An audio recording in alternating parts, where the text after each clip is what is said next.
ان کا نام ہے محمد شیبانی، ان کی کتاب ہے کتاب السیر، وہ پوری سی موضوع پہ ہے، آپ کو حیرانی ہوگی، پڑھیں، اویلیبل ہے، ادارہ تحقیقات اسلامیہ نے چھاپا ہے اس کو بھی ہے ادھر ترجمے کے ساتھ، ڈاکٹر محمود غازی نے، ان کی 2 کتابیں تھیں، چھوٹی بھی تھی بڑی بھی تھی، کتاب السیر صغیر، کتاب السیر کبیر۔ امام اوزاعی جو تھے وہ اسی وقت امام ابو حنیفہ کے اہم اثر تھے اور دمشق میں تھے، ان کی اپنی کتاب ہے، اور جو شیعہ ہمارے دوست ہیں ان کے ہاں جو امام زید ہیں ان کی بھی کتاب ہے اس موضوع پر، سیپریٹ بک جو موجود ہیں۔ تو یہ روایت بہت ہمارے ہاں پرانی ہے، لیکن ماڈرن دور میں، ماڈرن ہسٹری میں، یہ 1859 میں سب سے پہلے جو ہے جنگ ہوئی تھی فرینچ اور آسٹرین کے درمیان میں، اس میں کچھ پرائیویٹ لوگ تھے، انہوں نے دیکھا کہ لوگ مر بہت رہے ہیں، سویلین کو تنگ کیا جاتا ہے، جو نان کمبیٹیٹنٹ ہیں، جو لڑ نہیں رہے، جو غیر متحارب لوگ ہیں، ان کو بھی جنگ میں گھسیٹ لیا جاتا ہے، یہ ٹھیک بات نہیں ہے۔ تو اس نے اپنی ڈائری شریح کتابیں لکھیں، تو بعد میں ایک بڑی موومنٹ چلی، تو سب سے پہلے 1929 میں، 1929 میں جنیوا میں، جو میں اس نوجوان سے کہہ رہا تھا کہ یہ کنونشنز ہوئے تھے، کنونشن کا مطلب ہوتا ہے بین الاقوامی معاہدہ، مختلف قومیں ملتی ہیں جو معاہدہ کرتی ہیں اس کو ٹریٹی کہتے ہیں یا کنونشن کہتے ہیں۔ کنونشن ہوئے 4، جنیوا 1 2 3 4، اور پھر آتے آتے آخر میں وہ 1949 میں آ کر یہ ابھی جو ہوا جنگ عظیم 2 کے بعد یہ پھر بدل گئے، نئی شکل میں آ گئے۔ تو اس وقت جو جنیوا کنونشن ہمارے پاس ہیں 1949 کے ہیں، کہتے کیا ہیں؟ 2 باتیں آپ ذہن میں رکھیں، انٹرنیشنل ہیومینیٹیرین لا جو ہے یہ کیا چاہتا ہے آپ سے، ہم سے 2 باتیں کرتا ہے۔ ایک تو یہ کرتا ہے کہ جنگ میں متحارب اور غیر متحارب کا فرق کیا جائے، کمبیٹیٹنٹ اینڈ نان کمبیٹنٹ کا فرق کیا جائے۔ مثال کے طور پر جنگ ہو رہی ہے، فوج نے جنگ لڑنا ہے، ٹھیک ہے، ایئرپورٹ ہے وہ بھی جنگ کا حصہ ہے، لیکن جو مدرسہ ہے، جو ہسپتال ہے، وہ جو پادری ہیں اس علاقے کے کسی بھی مذہب کے، یا وہ لوگ عورتیں ہیں، بچے ہیں، گھر میں بیٹھے ہیں، ان کا کیا قصور ہے، ان کو کیوں مارتے ہیں؟ تو یہ جو قانون ہے وہ یہ کہتا ہے کہ آپ غیر متحارب لوگوں کو کچھ نہ کہیں، تفصیل میں آپ کو بعد میں بتاتا ہوں۔ دوسرا پرپز اس کا یہ ہے کہ جو بھی جنگ ہو رہی ہے، جنگ کا نقصان کم سے کم کیا جائے، جو انسانی نقصان ہے یا جو انوائرمنٹ کا نقصان ہے وہ کم سے کم کیا جائے۔ ابھی ہو تو گئی ہے، ایک گلے پڑی ہے جنگ، لیکن اس کو تھوڑا کنٹرول کیا جائے، کوئی لمٹ تو رہے نا اس کی۔ مثال کے طور پر آپ نے اپنی کتابوں میں پڑھا ہوگا کہ اللہ کے نبی نے فرمایا ہے کہ جس علاقے میں آپ جنگ کریں گے وہاں آپ درختوں کو نہیں کاٹیں گے، کھیتی باڑی کو آگ نہیں لگائیں گے، جو آدمی ہتھیار چھوڑ دے گا اس کو نہیں آپ تنگ کریں گے۔ تو اسی طریقے سے اب بھی یہی لا ہے کہ جو آدمی ایک تو جنگ نہ کرنے والے ہیں، سویلین، ان کو احترام کیا جائے، ان کے کچھ رائٹس طے ہیں، اور دوسرا وہ لوگ جو جنگ کر رہے تھے لیکن اب زخمی ہو گئے، ہتھیار ڈال دیے، ان کے ساتھ جو سلوک اچھا کیا جائے۔ وہ بھی 2 طرح کے ہوتے ہیں، ایک تو ہے کہ جنگ کے درمیان جو ہے نا، وہ جنگ والوں کی پیچھے ایمبولینس آ رہی تھی، جنگ والوں کا فیلڈ فارمیشن ہسپتال تھا، ان کو کیا کرے گا؟ یہ لا کہتا ہے کو کچھ نہیں کہنا۔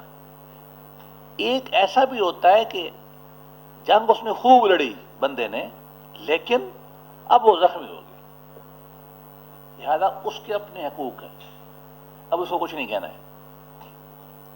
یا زخمی نہیں ہوا، گرفتار ہو گیا ہے، قیدی بن گیا، پرزنر آف وار بن گیا ہے، اب اس کے ساتھ اور سلوک کرنا ہے۔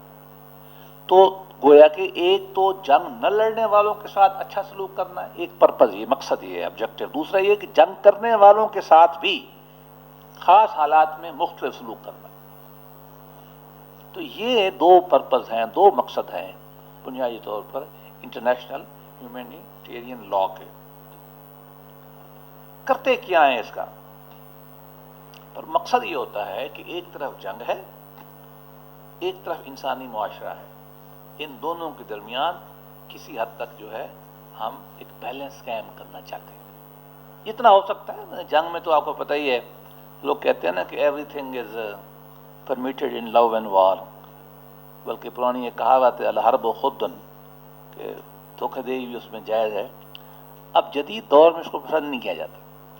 میں آپ کو اس کی چھوٹی چھوٹی مثالیں دوں۔ بعض جھنڈے بنائے گئے ہیں، سمبل بنائے گئے ہیں انٹرنیشنل قانون میں، وہ جہاں سمبل لگا ہوگا وہاں اٹیک نہیں ہو سکتا۔ مثال کے طور پر دو کنٹریز کی جنگ لڑی ہے اور ہمارے ساتھ کسی جنگ میں ہمارے جہاز جا رہے ہیں بم مارنے کے لیے، اگر وہاں ریڈ کراس کا جھنڈا لگا ہوا ہے، ہسپتال کا جھنڈا لگا ہوا ہے، سکول کا جھنڈا لگا ہوا ہے، آپ جہاز بم نہیں مار سکتا، وہ فوجی سامنے میں مار سکتا ہے۔ تو جھنڈے کا، اس سمبل کا آپ کو احترام کرنا پڑے گا۔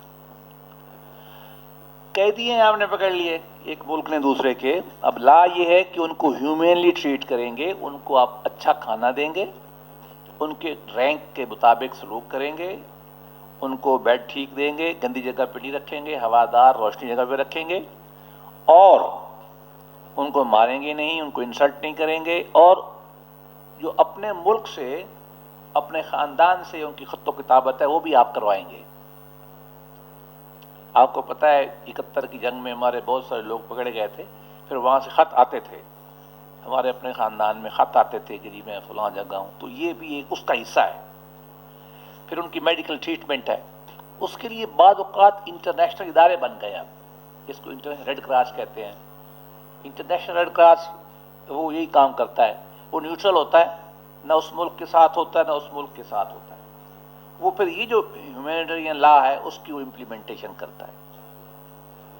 تو ہر ملک عام طور پر جنگ کے درمیان میں اپنی جو فیسلٹیز ہوتی ہیں نا، تعلیم کی، ایجوکیشن کی، ہاسپیٹل وغیرہ کی، یہ دوسرے ملک کو بتاتے ہیں، ریڈ کراس کے تھرو ہی بتاتے ہیں کہ یہاں بمبنگ نہ کی جائے۔ ایک بعض اوقات شپ ہیں، شپ جہاز ہے نا، اس پہ لڑائیاں ہوتی تھی، ابھی بھی ہوتی ہے، وہ ٹوٹ جائے، خراب ہو جائے، اب بندے تو لڑنے کے قابل نہیں رہے، اس کا کیا کریں؟ وہ بھی انٹرنیشنل اسی کا حصہ ہے۔ وہ کہتا ہے اب ان کو کچھ نہ کہو، پکڑ لو بھلے، لیکن اب ان کو مار نہیں سکتے، ان کو اب متحارب ٹریٹ نہیں کریں گے۔ ہتھیار ڈال بیٹھا ہے عملاً، مجبوری سے ہی، ہاں اگر وہ وہاں بھی لڑتا ہے، بندوق اٹھاتا ہے، فائرنگ کرتا ہے آنے والے تو پھر اور بات۔ تو یہ جو ہے یہ بنیادی طور پر اچھا۔ دوسرا اس کا پہلو جیسے میں نے عرض کیا کہ جنگ کے جو طریقے ہیں اس کو بھی کنٹرول کرنے کی کوشش کرتا ہے کہ جنگ میں یہ کرنا ہے اور یہ نہیں کرنا۔ مثال کے طور پر کئی کنونشنز بعد میں آیا ہے، ایک بایولوجیکل ویپنز پہ ہے کہ جو حیاتیاتی ہیں جنگ کے طریقے، مثلا کیڑے چھوڑ دینا، وائرس بنا کے چھوڑ دینا، جیسا آج کل انکل کرونا نہیں آیا ہوا، ایسا سائنسدان بنا لیتے ہیں، ملکوں کے پاس بنے ہوتے ہیں کہ وہ آ کے پاکستان میں کہیں چھوڑ دیں تو لاکھوں لوگ مر جائیں گے۔ بایولوجیکل ویپن یہ نہیں استعمال کر سکتے اس ہیومینیٹیرین لا میں۔ اسی طریقے سے مائنز ہوتی ہیں نا، آپ جا رہے ہیں، بچے غریب ہیں، اور جا رہی ہے، بم پھٹے گا اور وہ مائن سے مر جائیں گے، یا لنگڑے ہو جائیں گے، یا ٹانگ ٹوٹ جائے گی۔ یہ مائنز کے خلاف بھی ایک جو ہے معاہدہ ہے بین الاقوامی کہ یہ کام نہیں کرنا۔ اسی طریقے سے کیمیکل ہوتے ہیں، بعض گیسز ہیں، وہ استعمال آپ نہیں کر سکتے۔ یہ الگ الگ معاہدے ہیں بین الاقوامی، بایولوجیکل کا الگ ہے، کیمیکل کا الگ ہے، مائنس کا الگ ہے۔ ایک اور بھی بنایا دنیا میں کہ جو کلچرل پراپرٹی ہے، جو قوم کے ورثے ہیں کسی کے پرانے، ان کو بھی آپ برباد نہیں کر سکتے۔ مثلا تاج محل ہے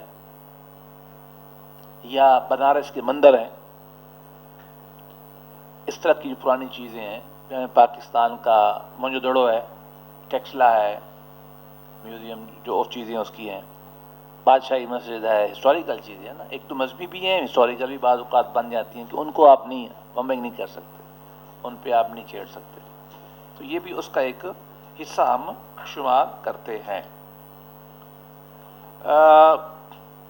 اگر کوئی نہ کرے اس پہ عمل، کوئی اسٹیٹ کہتی ہے میں عمل نہیں کرتی، تو کو عمل کروایا جاتا ہے بین الاقوامی قانون کے تحت۔ مقامی جو ہیومینیٹیرین لا ہے وہ یہ چاہتا ہے کہ جنگ ہونی تو ہے، ہو تو رہی ہے، اس کو کیسے کم نقصان دہ بنایا جائے، کیسے اس کو زیادہ انسانی بنایا جائے۔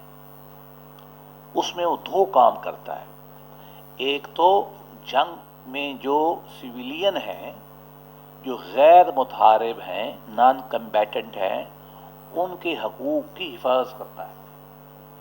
مثلا خواتین ہیں، بچے ہیں، پادری ہیں، مولوی صاحب ہے، میڈیکل سٹاف ہے، یہ سب سویلین ہیں، ان میں جنگ پہ آپ نے ہاتھ نہیں اٹھانا، ان کی حفاظت کے قوانین ہیں۔ دوسرا یہ ہے کہ جنگ بذات خود کرنے والے اگر جنگ سے دستبردار ہو گئے ہیں، وہ ہتھیار ڈال دیے ہیں، ان کے حقوق پہ پروٹیکٹ کریں گے ہم، اور اگر وہ ہتھیار نہیں ڈالتے، لڑتے لڑتے نااہل اور نکارہ ہو جاتے ہیں، ان کے حقوق کی ہم حفاظت کریں گے کہ ان کے ساتھ کیا سلوک کرنا ہے۔ پھر ایک تیسری جو بات ہوگی وہ یہ ہوگی کہ جنگ کے جو طریقے ہیں ان کو محدود کیا جائے گا۔ جیسا کہ میں نے عرض کیا کہ آپ جنگ میں کیمیکل ہتھیار استعمال نہیں کریں گے، کیمیاوی، حیاتیاتی، بایولوجیکل نہیں کریں گے۔ مائنز جو ہیں وہ جو بم پھاڑتی ہیں ان کا استعمال منع ہے، اور اسی طریقے سے کہ جو کلچرل یا ثقافتی ورثے ہیں کسی قوم کے، مذہبی ثقافتی ورثے، ان کو آپ جنگ میں نہیں تباہ کر سکتے۔ تو یہ ایک موٹا موٹا ایک علاقہ ہے اس قانون کا، اور یہ اس کی بنیاد جیسے میں نے آپ کو بتائی ہے، یہ ہر مذہب میں تھی، ہر تہذیب میں ہے، جو دنیا میں تہذیبیں رہی ہیں، گویا کہ جنگ کے اثر کو کنٹرول کرنے کے لیے، یا جنگ کے خاتمے کے بعد، یا جنگ کے دوران حالات کو قدرے بہتر کرنے کے لیے، کہ حالانکہ جنگ قانون کا توڑنا اور فساد کا نام ہے، لیکن اس فساد کے اندر بھی چلو کچھ ہو جائے، تو یہ ہندوازم میں بھی ہوگا، عیسائیت میں بھی ہے، یہودیت میں بھی ہے، اسلام میں بھی ہے، یونانی تہذیب میں بھی تھا، رومن تہذیب میں بھی تھا، مصری تہذیب میں بھی تھا، ہماری تہذیب میں بھی ہے، اور مغربی تہذیب میں بھی ہے، اور اب جو ہے یہ ترقی کرتے کرتے اب اس نے قانونی شکل اختیار کر لی۔ کسٹمری لا، آپ کو کسٹمری لا یہ ریاست کے عمل کو کہتے ہیں۔ کس کو کہتے ہیں؟ اسٹیٹ پریکٹس کو۔ اسٹیٹ پریکٹس کو وہ کیسے آتی ہے؟ آپ پھر بیانات دیکھتے ہیں، مثلا شاہ محمود بیان دیتا ہے، ہم بڑے اچھے ملک ہیں، ہم سویلین کو کچھ نہیں کہتے۔ اب یہ کسٹمری لکھا گیا، یہ آپ کوٹ کر سکتے ہیں کہ کسٹمری لا یہ ہے، کتابوں میں مل جائے گا آپ کو۔ کیسے مل جائے گا؟ ہاں، جیسا میں نے آپ کو کہا کہ کتاب الصغیر سے، سیر سے مل جائے گا، آپ کو فلاں کی رائے یہ ہے، فلاں کی رائے یہ ہے، فلاں کی رائے یہ ہے، اس میں آپ کو مل جائے گا۔ اس میں جو تھوڑا شوق رکھنا چاہتے ہیں، خاص طور پہ وہ لوگ جو مذہبی بیک گراؤنڈ کے ہیں، ادھر ایک ہمارے اس دوست ہوتے تھے پروفیسر محمود احمد غازی، ان کی کچھ کتاب ہے، لیکچر تھے کتاب میں، یہ اسلام کا بین الاقوامی قانون، یا تھوڑا آگے پیچھے نام ہوگا اس کا، ہاں بین الممالک، ہاں یہ کتاب ان کی جو ہے، ایک میں بھی ہے، دو میں بھی، یہ اگر آپ پڑھنا چاہیں تو بڑی مفید کتاب ہے۔ اس میں ایک ٹیکسٹ بک ٹائپ، میری اپنی رائے میں کہ ماڈرن زمانے میں مسلمانوں کا جو بین الاقوامی قانون ہے وہ اس سے بہتر کہیں نہیں لکھا گیا جتنا غازی صاحب نے لکھا ہے، اور بہت اچھا انہوں نے مختلف ٹاپک میں لکھا ہے۔ آپ کو عام مل جاتی ہے کتاب، یہ آپ لے لیں، آپ کو فائدہ ہوگا، کیونکہ مسلم لیگل تھاٹ میں اس پہ بہت بڑا کام کیا گیا ہے۔ اور جیسا میں نے آپ کو بتایا کہ پہلی کتاب جو ہے امام محمد، تو حضرت امام جو محمد تھے رحمۃ اللہ علیہ، یہ آپ کو پتہ ہے یہ کوفی بصری اس بیلٹ کے تھے، عراق کے جنوب کے، تو زیادہ تر کوفہ میں ہی رہے، چونکہ امام وہاں منتقل ہو گئے تھے۔ تو انہوں نے امام ابو حنیفہ کے جو لیکچرز، امام ابو حنیفہ نے اپنی کتاب کوئی نہیں لکھی، تو امام صاحب کے جو لیکچرز تھے زیادہ تر انہوں نے اپنی آراء کے ساتھ، بین الاقوامی جنگیں چونکہ ہو رہی تھیں اس زمانے میں مسلمانوں کی، تو انہوں نے اسلام کے حوالے سے کتاب السیر لکھی۔ یہ اب چھپی جب تقسیم ہوئی تو دمشق میں جو شمال میں شام تھا، اس وقت رومن بارڈر سے زیادہ جنگیں ہوتی تھی، تو وہاں امام اوزاعی رہتے تھے رحمۃ اللہ علیہ۔ تو امام اوزاعی نے جب یہ کتاب پڑھی، کتاب السیر، تو انہوں نے کہا کہ اس میں بڑی غلطیاں ہیں، وہ ان کی رائے میں۔ تو انہوں نے ایک اور کتاب لکھی جو تنقید بھی تھی کتاب السیر پر، اور اس میں اضافے بھی تھے اور اپنی دلیلیں بھی انہوں نے دی تھی۔ وہ کتاب انہوں نے لکھ کے نا امام محمد شیبانی کو بھجوا دی کہ پڑھ بھائی۔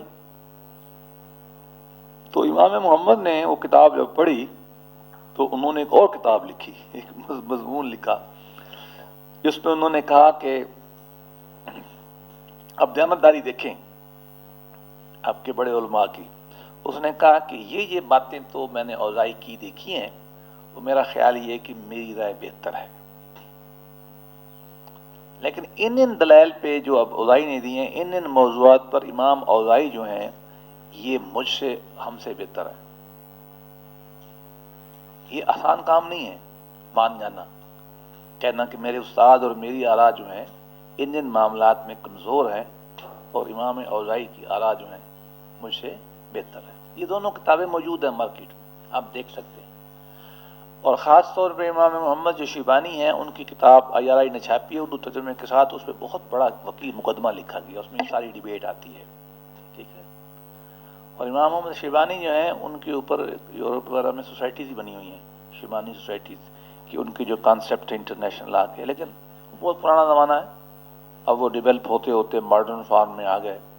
تو یہ میں نے مختصر آپ کو خلاصہ پیش کیا ہے، جان بوجھ کے میں اپنی بات اب ختم کرتا ہوں تاکہ